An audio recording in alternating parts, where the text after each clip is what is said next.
Thank you for staying tuned. Shares of Diamond Bank PLC has been placed on full suspension by the Nigerian Stock Exchange ahead of its delisting. The negative sentiment seen at the beginning of the week at the market have spilled into midweek trading. At intraday, the all-share index was down 0.11%. Well, let's bring in Temple now to give us more details on that. Hello, Temple. Good afternoon. So how is the suspension of trading of Diamond Bank shares being traded in the markets? Well, a lot of traders are not too bothered because it is a combination of business between Diamond Bank and Access Bank that will actually result to eventually. So that's what it's a result to, and that's not anything to worrisome for investors as well in the market, aside from the fact that traders have actually basically sold off on it a long time ago. The fact that it hit 67 kobo when the announcement for the acquisition and mergers with Access Bank happened was actually an opportunity for a lot of the traders to key into that opportunity. So at a point in time, they hit 2 Naira plus, and that was some kind of good capital appreciation for a lot of traders, a lot of investors as well, who had opportunity to make more than 1,000% on Diamond Bank shares at some different points in time. Of course, some may not make up to that. But so now that the shares have been placed on full suspension, the primary reason for that is for the regulators and, of course, for the bankers to be able to determine the number of shareholders that will benefit from the scheme of arrangements that has been put in place.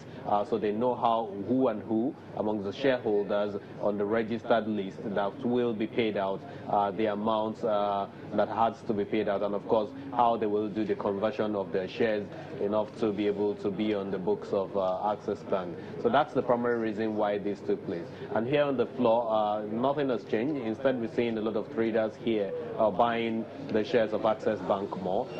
Yesterday, Access Bank was the most actively traded company on the floor of the Nigerian Stock Exchange. Today, it's still the most actively traded, with more than 20 million units of its shares traded so far, and right now has also appreciated in share price by some 9.09%. At some point, it was at 8% plus, but a few seconds ago, we saw it hitting 9.09%, and it's still the top gainer of the day, the most actively traded of the day. So basically, it's not bad news as it were for a lot of investors, because again, there's been enough room for investors to invest in it, trade on it, sell off, and make their own profits on it.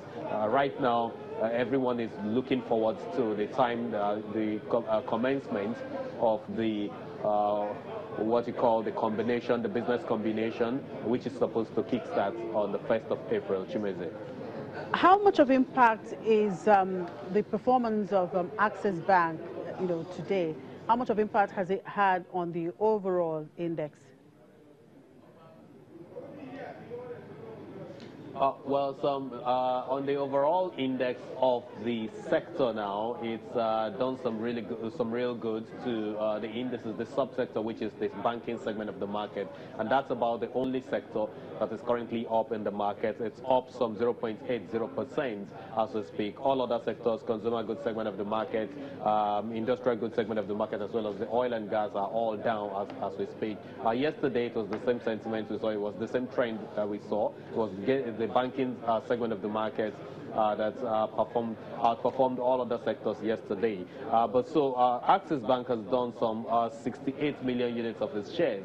It's about gaining some 9.09%, as I said earlier, and of course that has continued to push up the indices. But a couple of other banks are also doing well. You've got the likes of Fidelity Bank, which has even lost some kind of 9% within the last 6 trading sessions until yesterday, when it resumed some gains again. So it is maintaining the momentum of gains that it actually realized yesterday, up some 4.8% as we speak. Of course, a couple of other names are doing well. UBA is also paying out dividends. So for that reason, we see a lot of investors also going for UBA in the market. So all this, when you put together, will be responsible for the positive sectoral performance that we've been seeing in the banking segment of the market. But we're still seeing this negative sentiment on the consumer goods sector. Take a look at Nigerian breweries. Nigerian breweries is now trading at its lowest since about July 2010. Yesterday it closed at 70 naira, and this time now we're seeing it trading around 68 to 69 naira. Chimeze. Thank you, Temple. Well, let's keep up the optimism. In Egypt, state-owned car maker El Nasser Automotive Manufacturing and Japan's Nissan have reached an initial agreement to produce 100,000 cars a year.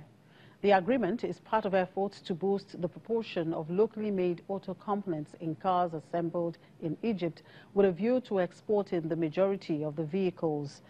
A final contract is expected to be signed within 3 months, but no target date for the production of the cars are there.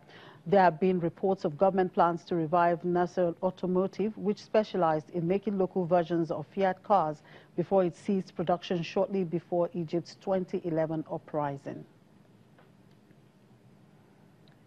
And an international strawberry festival in Morocco celebrates a record high harvest this year in the northern African country. Organized annually by the local Nasir Foundation, the festival is an opportunity for organizers to make local strawberry growers aware of new harvesting techniques for one of the country's most sought-after exports.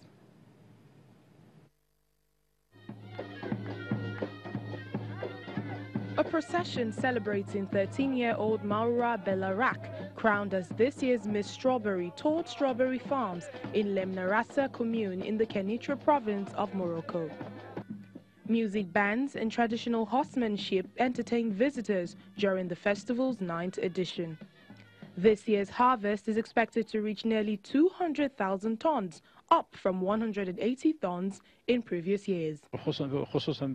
We chose this slogan, especially this year, around the theme of scientific research, especially the biological treatment against fungal diseases in strawberry, with the use of biological substance for the health of the consumer as well as the soil.